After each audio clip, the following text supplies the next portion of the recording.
All right. Just came back home from my wife and I. Today's our 7-year anniversary. We've been married 7 years today. I never thought I'd be married.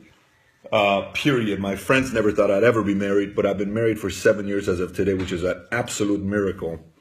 And it's been a great 7 years. 3 kids. Kim Euler, how are you? And we just had a chance to go on a date night and watch Central Intelligence. If you haven't seen it, it's unbelievably hilarious. You got to go watch it. Sometimes it's so great to laugh your ass off, and we laughed our tail off tonight. It was that good. Hey, thank you so much, everybody. Thank you. We are 7 years today. 7 years today, and I literally landed home last night, this morning, 3 a.m. in the morning. My kids woke me up. They wanted to play all day. We swam. We went out. We had a great time. Some real good food today. Real good cooking today. Arthur, congratulations on your 5 years as well. We got people all over the place. Hey, where's everybody from? We got Robert Narvaez from San Antonio. Robert, welcome. Mera Hawk, Joselit, thank you. Vero Amaya. We're doing good. Thank you for all the love and the anniversary. Okay, guys, I'm in a very good mood. I got a lot of energy right now to get into the networking topic because a lot of you guys send me messages. But before I get right into it, I want to tell you guys one thing about the book. First of all, thank you so much for all the people that are writing reviews and posting your stuff. And I know a lot of people are messaging me saying, Pat, I bought the 10 books. I want to be part of a drawing to be one of 2 people that's going to win a 15-minute or 30-minute mentoring call where it's just you and I. How do I go about doing it? My review is not posted on Amazon. So Amazon's been having a glitch. We've been communicating with them. So what I'm going to do is I'm not going to announce the winners today. I am going to send an email and newsletter on probably Monday or Tuesday, latest Wednesday, once we get everyone's emails in on who the 2 winners are. So if you haven't yet subscribed to my newsletter, be sure to do so. Go to my website and subscribe to my newsletter. I will be announcing the winner of my newsletter this week. Let me just put the website up. But for those of you guys that read the book and posted your reviews on Amazon, it is highly appreciated for you guys doing that. Okay. So let's get into it. Networking. I'll talk a little bit freely on networking, and then I'll open it up for whatever questions you got about networking. This past week, I spent, I don't know how many hours, let's just say 3 to 12, that's 9. Then in the morning, 1, and then in the afternoon was 4. 14 hours training a group, 14 hours training a group in Riverside. The place was jam-packed with a couple hundred people there, but we did eventually it was a very limited amount of people that I was mentoring for those 2 days. And several people came from Arizona. Several people drove down from Rancho Cucamonga. My friend Dr. Cooper was there. Eatmans were there. Phelps were there. We had the Pimbers drove down from Arizona. It was a phenomenal time. We talked about a lot of different things. We talked about sales, and a lot of great questions came up. But then I said, you know what always amazes me is how we have all of us, we have so many of the skills of networking that we've been doing all our lives. All of us have such great skills on networking that we've been doing all our lives that we forget to transition it into business. And the best way for me to give the analogies is always with men flirting with girls and courting girls, and then vice versa on how women experience when a guy would come and do all that, trying to get a girl to want to go out with them, and what are the different approaches and all this other stuff, because we connect with that, we relate with that. So we went through all these different conversations, and I said, you know what, networking is probably, I read a book, I don't know if I have the book here or not, very good book, many years ago. I read that book like 12 years ago. And it said, if all the wealth was taken away, if everybody was to lose their wealth, all of us, everybody, Bill Gates, you, I, every single person lost every single penny that we have to our name. If everything was taken away from us, and everyone started from scratch, it says within 3 to 5 years, the same wealthy people would end up having all the wealth in the world simply based on the relationships that they have.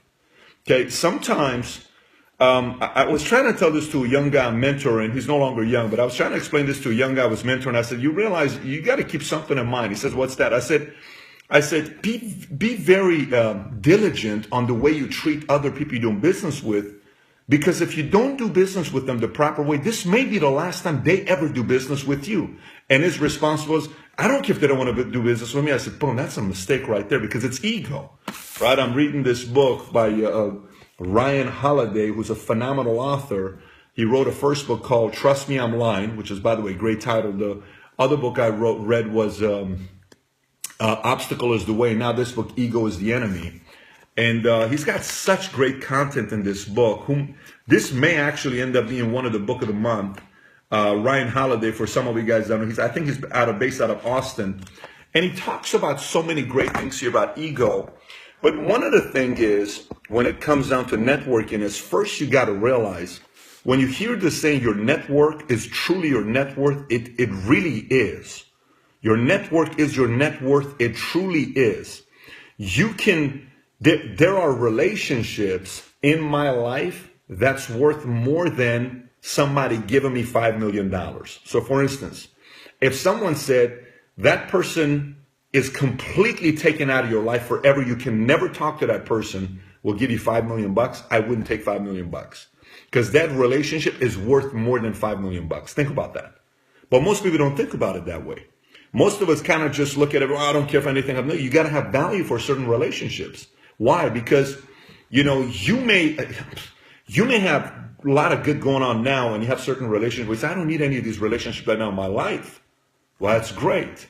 But if you're only planning on living for another 1 year, yeah, those relationships probably are meaningless. But if you're planning on living for another 40 years, you better believe certain relationships are very, very, very, very, very, very valuable. Very valuable. I'm not talking everybody, but I'm talking there are certain relations that are very, very valuable. So networking. How does networking work with relationships? How do you meet anybody? Now watch this. Watch the questions I'm going to ask. Hey, Donna Powers from Hollywood. Tell your husband I said happy birthday. I think it was his birthday yesterday. I had plans of calling him, but I was at Riverside. It's on my to-do list to call him tomorrow. Please wish your husband a happy birthday. Tell them we miss you guys a lot. We love for you guys to come visit us and stay with us here for a couple of days. But anyways, let me get into it. So networking, right? Your network is your net worth. So first of all, think about it this way. Think about it this way. Think about the best friend you have. Who is your best friend in your life? Okay? Think about the best friend you have. Who is your best friend in your life? You got a name for the best friend? Okay. Whoever your best friend is that you have, right? Whoever your best friend is that you have, right? Okay. Whoever your best friend is that you have. Think about your best friend. Okay. How did you meet your best friend? Who introduced you to your best friend? Did somebody introduce you to your best friend? Who was that person that introduced you to your best friend? Did you go into a circle and that circle introduced you to a group? Because I remember when I came from Iran to Germany, from Germany I came here, I met a guy named Armin in Wilson Junior High School. Wonderful guy. God bless his soul. Very special person.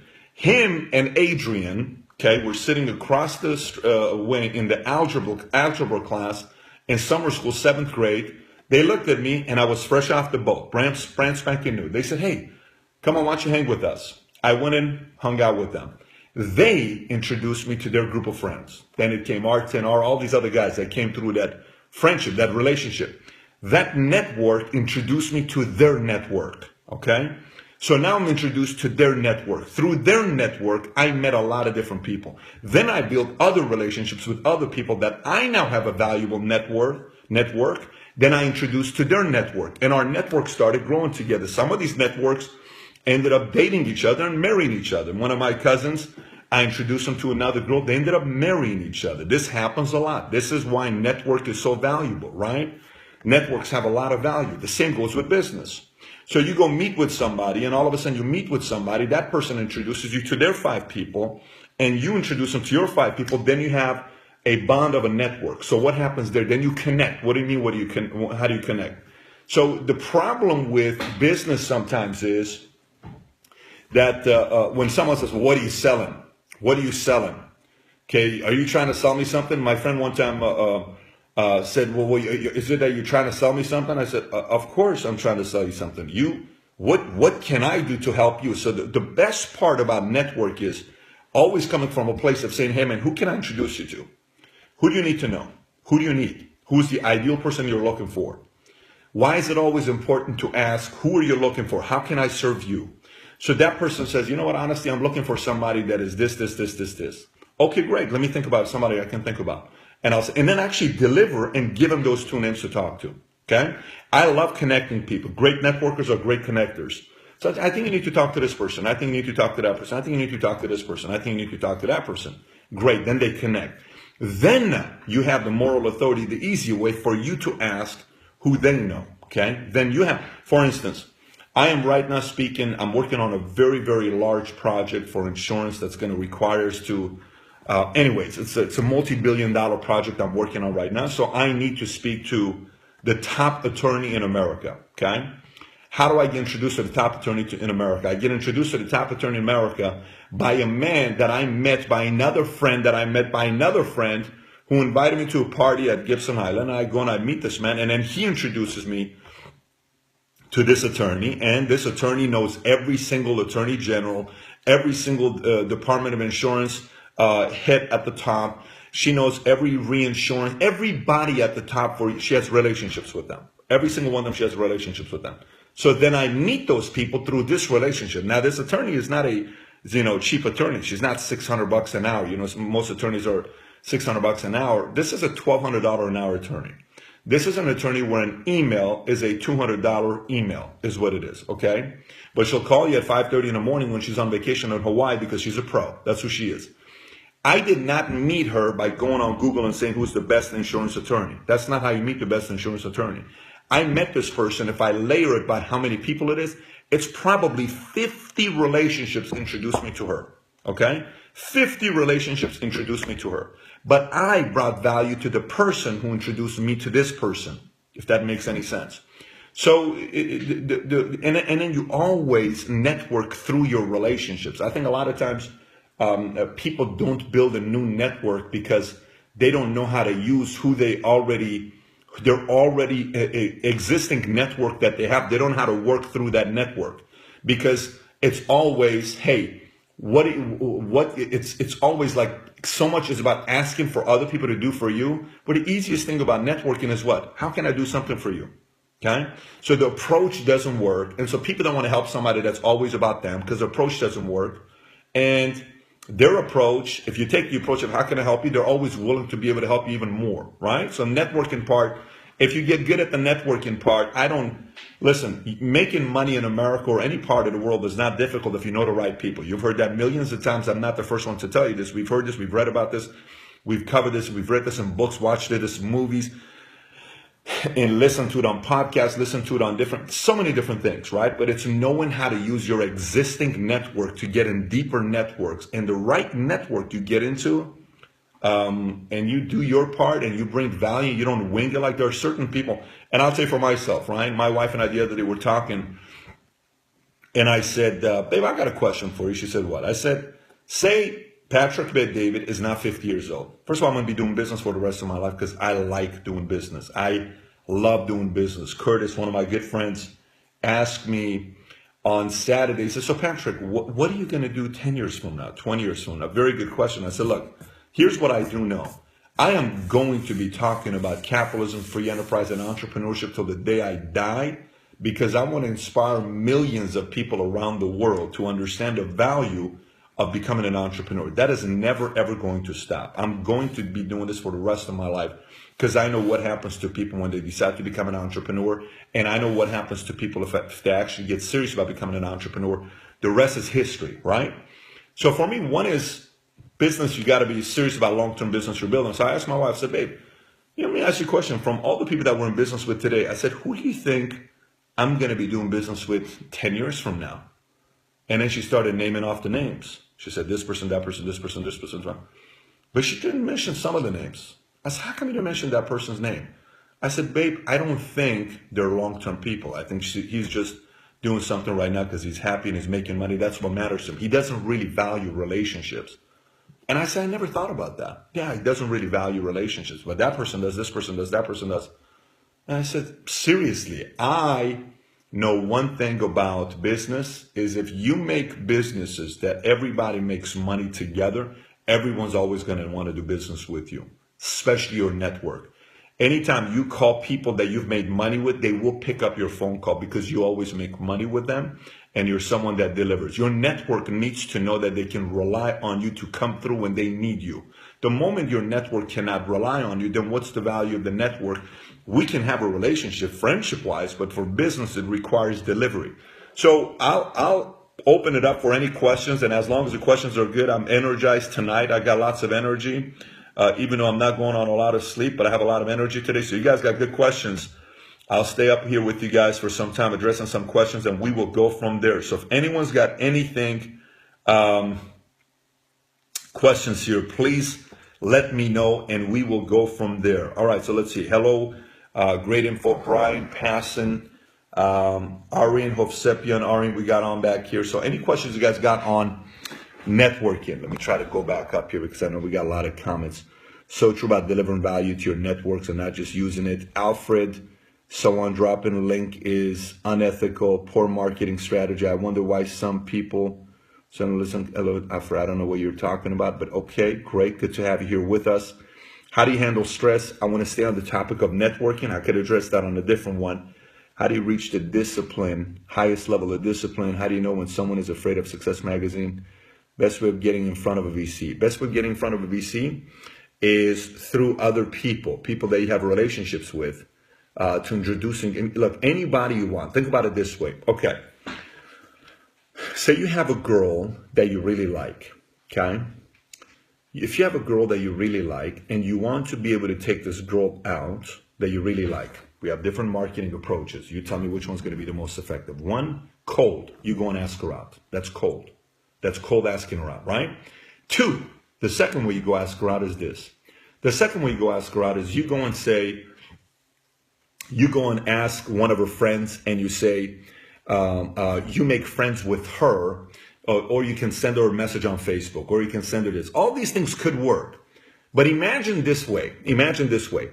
Imagine a friend, her friend, you befriend. You become a very good friend with that person. You build a very good relation with that person.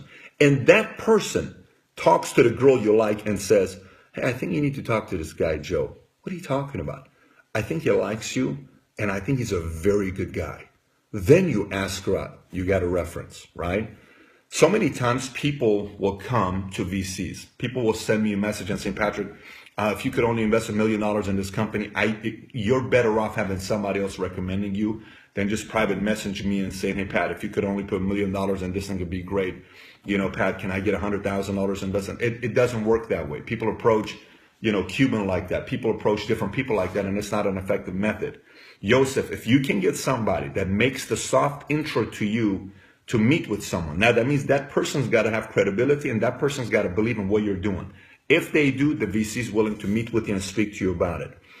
How do you get more leads? How do you network online? How do you network online with other people? Okay, so for instance, LinkedIn. Let's talk about LinkedIn. LinkedIn is probably a place that a lot more networking takes place than Facebook, right? Facebook is a great place to network with other people. It's a very good tool. You got 1.6 billion people, and most of them are active. Unlike Twitter, LinkedIn is professionals, right? And LinkedIn's got different way that they network. LinkedIn is a very, very good way for you to network with people on LinkedIn. But again, it starts with a relationship. For instance, look, let's just say you're networking with me on LinkedIn. If somebody sends me a message and saying, hey, are you interested in leads? It's such a in LinkedIn, you get bombarded with people that want to sell you leads. I have no desire to talk to the person. But I'll tell you somebody who did it the best way with me and almost got a big sale from me. When I say big sale, he almost made $80,000 off me. Let me explain to you what he did. So he went and researched me. He read my books. Then he prepared a letter sent a message and said, this was the former CEO of one of the golf companies. He sent me a message and he said, hey, Patrick, it's great. It's an honor to connect with you. I just wanted to ask you a question about one of the laws in your book, 25 Laws for Doing the Impossible. Law number 17. In this part, you said this. What did you mean by this? I'm so curious. I would appreciate if you can get back to me. Now watch what I did. I read this, okay? I read this and I said, oh, wow, that's great. I grabbed my own book. I don't know what Law 17 is. I read the number 17 law. I see where he's asking me. I send a long message to him describing what he meant by it. Then from there and say, hey, thank you so much for getting back to me. It's one of my favorite books I've read in business. You know, I know you're a very busy person, but I see that you're in the financial industry. I got a couple people I'd like to introduce you to. When would it work for you and I to jump on a 15-minute call together? No problem. We jump on a 15-minute call together. After speaking to him for 15 minutes, I ask at the end, what do you do? Then he says, I'm a commercial real estate agent. Oh, okay. Here's what happened. I had just put my property to be leased by someone else because I was looking for somebody to take on my property. Then his approach was so subtle that I said, let me ask you a question. What do you think about the property that I have right now in place? Oh, let me help you out. Let me look at it. I'll do whatever I can to help you out. I already had a contract with somebody else. Those people that follow me got a client. If they wouldn't have gotten a client, I like this guy's approach so much that I was going to sign the contract with him to make the sale for me. That would have been an $80,000 commission check for him. His approach was pure world class on how he approached me. I like doing business with people that do a lot of research on the front end before they approach me. You know, listen, you know how girls, that ladies, if you're on here, I just want you to answer this, please, so all men will understand. Women know when a man approaches them and it's only about one thing. They know it. There is radars. It's like, oh, this guy only wants one thing. That's all he wants. This guy only wants one thing. They know it. There's a radar. Let me explain something to you. High identity people who are extremely successful in their trade and their business, guess what they know? They know when all you're thinking about is the sale. That's why they don't want to do business with you. It can't be about the sale. See, it can't be. Men can't approach with what they want. Oh, men know what, single men, we know what we're excited about. It's like, man, we want but if that's the approach, you're not going to get what you want. Just like in business, if that's the approach, you are not going to get the sale that you want, and the business people will understand it. So in the world of networking and getting into new networks, you got to know how to do it properly so you're not losing those strong clients away. So that was one of the guys that did it the best, and I always give him love and respect for what he did. Okay, let me go back. I skipped through a lot of questions here. See if we have any good questions.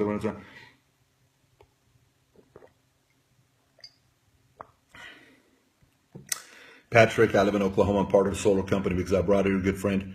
He starts on something too long, guys. Too long. Keep the questions short. Those types of things, private message me. Would it be okay to network your old friend that you haven't talked to like 5 years? Yeah, what I would do if I haven't talked to a friend for a long time, I would call him and I would just get on a call with him and see how he's doing. Maybe ask him out for a cup of coffee. Then find out where he's at. Then see how you can serve him. Then introduce him to whatever business that you're doing. That's a good approach to do when you're talking about somebody you haven't talked to for a while. If somebody you have talked to in a week, I can bring up a business to a friend that I talk to regularly. Say, I got something I want to bring up. Tell me what you think about this business. Great. So you are against cold calls. I am not against cold calls. God knows I've made tens of thousands of cold calls. But how do you make cold calls? Let me tell you how my cold calls work. This is how my cold call was when I worked at Morgan Stanley Dean Witter. Ring, ring. Hello. Yes, this is Patrick calling. I wanted to call you and ask you if you'd be interested in getting the free pound of ice cream that doesn't melt, and I'd like to deliver it to you for you to taste it and see if you like this ice cream. It guaranteed doesn't melt. It's the most recent technology that I came up with. We'd like to give you a pound of it to see if you like. You're kidding me. There's ice cream that doesn't melt? No, I'm just kidding. This is Patrick David giving you a call from Morgan Stanley Dean Witter. I just wanted to break the ice with that. I hope, oh my gosh, ha ha ha. They start laughing. Then we talk, hey, listen, look, I'm a broker here with Morgan Stanley. You obviously know Morgan Stanley Dean Witter. We're one of the biggest broker dealers in the world, and we're very credible. I just wanted to call you and see if you're actively involved with your broker. If your broker is involved actively with you, what type of relationship? And then they would say, look, I like your approach. Hey, look, all I want to do is introduce myself. Are you okay with that? Yeah. Okay. When can I come by and introduce myself? I'm on my dry cleaners. What's the slowest time at your dry cleaners? You got 10 dry cleaners. What's the slowest time? My slowest time is, 10 o'clock in the morning. I'll stop by 10 o'clock in the morning. Or my slowest time is, 8:30 or 9:15 is typically dry cleaners was good. I'll stop by and, 15, hey, how you doing? We'd go right next door to a Quiznos, sit there, tell me about your, how's the business, how's the flow, how's this, how's that? Boom. I mean, whatever it is to break the ice. So cold calling is breaking the ice, not sounding like a salesperson. If you can get me to laugh as a cold caller, I'm interested. If you can't get me to laugh as a cold caller, I am not interested. That worked very, very well for me for years, and I did it very successfully with cold calling for a long, long time. Awesome advice. Appreciate them to cold calls. Getting about okay. Arnav Sepian, what is your opinion about renaming a product after being in the market for about a year? I'm thinking about changing Cool Tart to Cool Pie. From my studies, it seems like America is used to pies rather than tarts. First of all, kudos to you for having the, what's the word I'm looking for? Having the, first, obviously the guts, but noticing that maybe not working and having the courage to want to change it up. Look, many, many years ago, there was a company called Haloid. It was called Haloid. And Haloid company got into the xerography business, okay, Haloid company. They were a very big company, very successful company. They built a product that was called Xerox, okay? And this machine became their number one selling machine. I think 80% of their sales was this machine. So customers would say, oh, which company? That Xerox company, right? Yeah. What's the company? I think it's Xerox. No, the company's name is Haloid. Oh, wait a minute, it's not Xerox? No, it's. So after so many times, the salespeople and executives noticing that everybody called them Xerox, Haloid changed their company's name to Xerox. And now you and I know Xerox. And Xerox is known as one of the greatest companies when it comes down to teaching sales training, and they've dominated their sector for many, many, many, many, many, many years to come. So depending on why you want to change your company name, I wrote an article 5 years ago on 8 reasons why companies change their names. If you Google it, it'll come up and it'll give you an idea, 8 different reasons why companies change their names. And yours may be one of the reasons why it would actually make sense to do it. So that would be my answer too. I think it's, you do it sooner, it's better. You do it later, it's tougher. So it's all on you on when to do it. How do you make someone lower their guards in sales? I have a client that never had a boat and is skeptical to believe in my guidance toward right product for him and his family. How to win him over? First of all, your statement is, I have a client that never had a boat and is skeptical to believing my guidance. So that statement to me is, you think you know what's best for that person. I don't like selling something to somebody that, one, they have no desire to having the product. There's got to be a desire, a need, or a want, right? Not what I want. Of course, we're marketers, we're entrepreneurs, we're salespeople. We believe everybody out or on our product, but they don't. So for me, Janina, that's a good question. That's a very good question. For me, it's asking them the questions first. When whatever I do, whoever I bring on board, whoever I hire, whoever I do business with, one of my favorite questions to ask is what do you want to do? What do you want yourself? Do you want this? Do you actually want to do this? Why would it, if you wanted to buy a boat? Why would you want to do this? But why would you want that? And then if they say it, then they own it, then it's very easy to make the sale. So you got to make sure the sale is being made by them wanting it, not you believing it's best for them. Because we can believe what's best for them, but we got to make sure they also agree and like and are in a position to want to take advantage of the product and the service that you offer. As marketers, again, we believe it's everybody. I did ask him those questions. Client looked for me and shared his needs and his desires. With that guides me. Okay, perfect. Then if there is a need and there is a desire, maybe there's an experience. For me, I like experience. Let me explain what I mean by an experience. When I would bring somebody to the gym, I watched 2 different types of people that sold memberships. Let me tell you how these people would sell memberships. I saw guys that would give a tour to a person that wanted to buy a membership. Look at the difference. Look at the difference. I was observant about seeing why these guys weren't selling. So this is what they would do. They would go to the gym and they would say, well, To our right is our aerobic instructors. We teach all these different classes from hip hop to, the step and that, all this. And over here we have our, over here we have our cardio. Over here we have our pre-core. We have all different types of cardiovascular machines. We have our outdoor swimming pool. We have our jacuzzi. We have this. We have this. Okay, let's go back. If I can find you membership that makes sense for you, is there any reason why you shouldn't buy it? Make a decision today. Oh, let's go. And nobody would buy it. And very few would buy it. So here's what I did. I said, so listen, Mary, what is it that you want to work on? I want to work on my muscles. I want to get my legs to be tighter. I want to get my body to be stronger. I want to get my biceps. I want to get my chest. I want to get my, hey, Bob, what is it that you want to work on? Honestly, I just want to get my abs stronger. Boom, I'd go. I would put the guest to do 3 machines. 3 machines. Look at the difference. 3 machines. So now I would say, look, we have a very special machine for your chest. Very few gyms have this. We have this machine. Let me show you. I'm gonna show you this machine here. Let's sit down. It's a new machine that we have. I want you to feel, hey, now do it, and they would do it. They would do it. Oh my gosh, this is so amazing. We have this machine. I want to show you 2 other machines. Now this is chest. Let me show you a special machine we have for your shoulders that you're gonna be blown away by. Here, try this weight. Let's see how you're gonna do. And they would do this certain machine that we had. Whatever new back then, it was hammer machine, no new ones that had come out. Or, hey, typically people do squats. It's tough on their knees and back. We have a special machine to prevent pain for your back and your knees. Here, I want you to stand here, stand like this. Let's put some light weight, go down all the way down, now come back up. Go down all the way down. How do your knees feel? How does your lower back feel? Does it hurt? Not at all. See, that's the machine that we have to help you with your legs. And next thing you know, their heart is pumping, they're sweating a little bit. When we're sitting down doing a membership, they've already experienced my product. So if you're selling boats, give me the experience. Go give them an experience. What's the experience? Put them in a boat, take them for a ride, let them see it a little bit, let them get off the boat, and other people look at them thinking they own it. Then you have a higher likelihood of that person wanting to buy your product if you do that. I don't know if I answered your question for you. I hope that answered your question for you. If a blog says, how do you network with someone more successful than you are at the moment? Jared, that is a very good question that we covered yesterday in Riverside, California. I'll give you the right answer there. So Jared, so keep this in mind. Successful people who become successful love answering this question. Are you ready? I'm going to give you a very, very, very, very big nugget here. They love answering this question. They love answering this question. It's a very simple question. Hey, John, it's so amazing, man. I look at you, I admire you and the type of success that you've had and what you've done in your life. There's so many different qualities that I'd love to emulate on what you build in your life.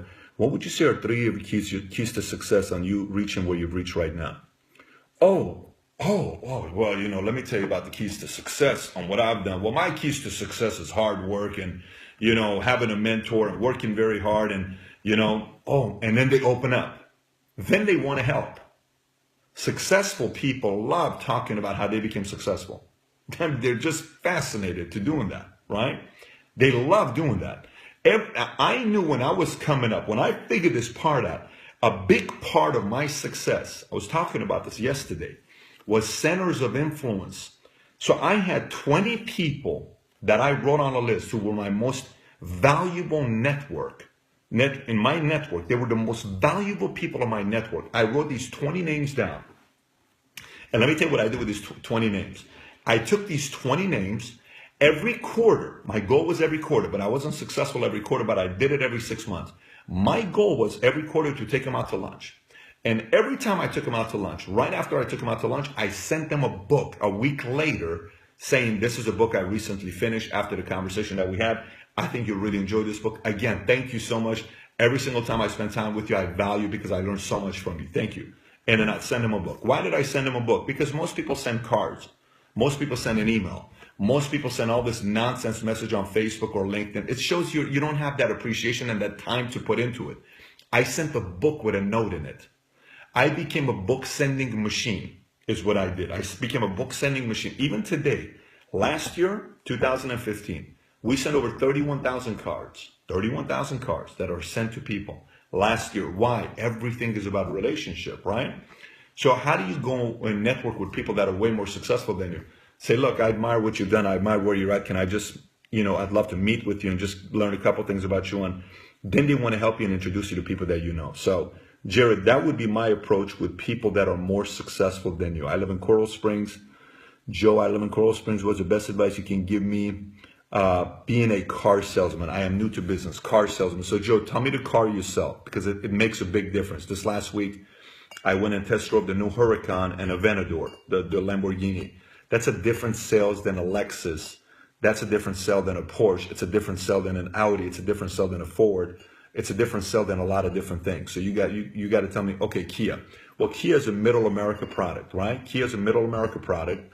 And if it's a middle America product, that means you have a bigger market that you're dealing with. If you're dealing with, exotic cars, you have a smaller market of people that you're dealing with, but it's actually not a difficult sale either, because rich people hang out with rich people. So all you need to do is get into that network. Middle America is very simple.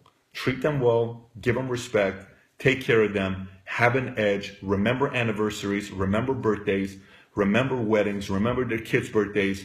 If I was in car sales myself, okay, I would do whatever I could for me to not have the negative connotation that's linked to car sales. So what is linked to car sales?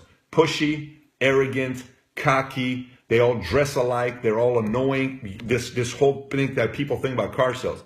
The guy I bought 4, 5, 6 cars from, Jaime Godina, was complete opposite. Complete opposite. That's why I referred so many people to want to buy cars from this guy. So many people. Because his way of doing things on how he treated me was so eloquent that I told the world about it. And then now, by the way, he's one of the general managers of a Galpin Ford in LA. I think, not in LA, it's North Hollywood. Not even North Hollywood. What is it? Anyways, I think it's in North Hollywood. He does very, very well for himself. But that would be my approach. Take care of your customers, remember the vivid details, and get into the market very quickly. At the end of the sale, anytime you're making a sale and you're selling a car, let's just say you sell a car to me.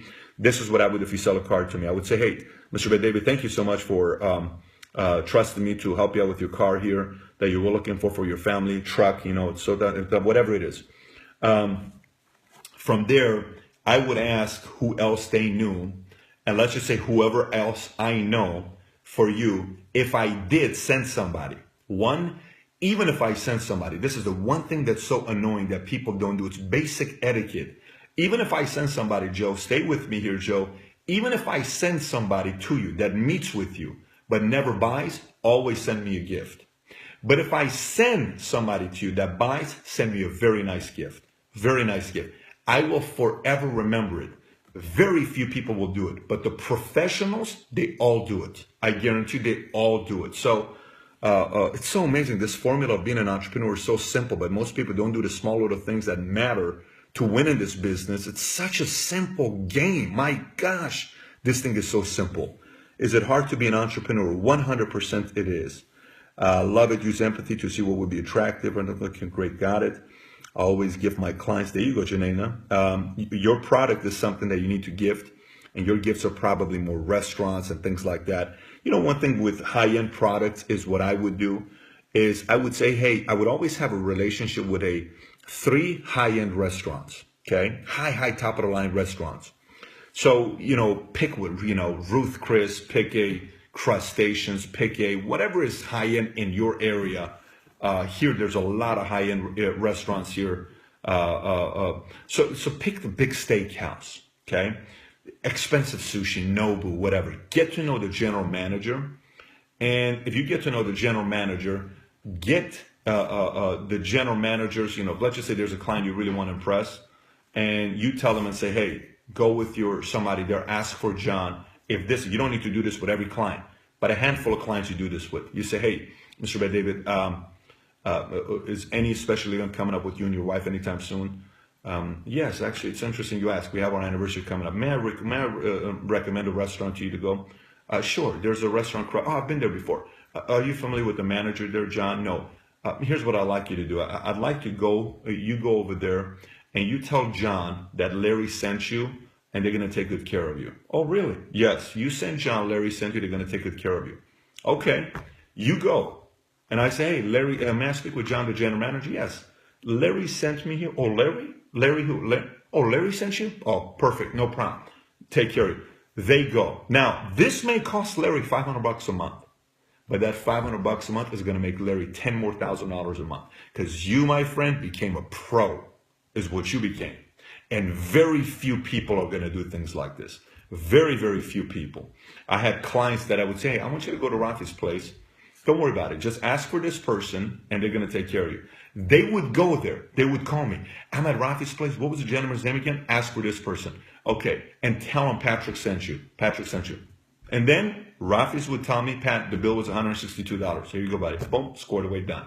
That memory, they're going to go tell the world, I am working with the best guy because he did this to me. Guys, this is, you know, getting from $3,000 a month to $10,000 a month to 20 to 50 to 100 to 200 to $500,000 a month type of income.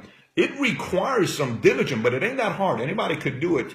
It requires some diligence, but very few people will do it. Anyways, we're getting a lot of good questions. This is double the size of mentions that we had last week. Let me see what else we got. Janena would, I skipped the last one, which was expand your mindset.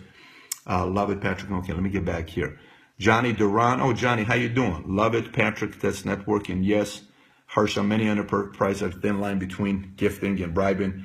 Any innovative ideas? I mean, listen, you just got to know that you want to make sure you're being compliant when you're doing this. But you got to take care of your people on what you're doing. So find out whatever the compliant part of your business is.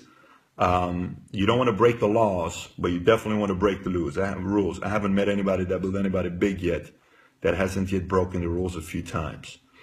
Remember that the people that you are talking to, hundreds, okay. Amazing advice. Okay, sounds good. So there's more compliments here than no questions, guys. Lots of great questions. I'm going to let you guys go.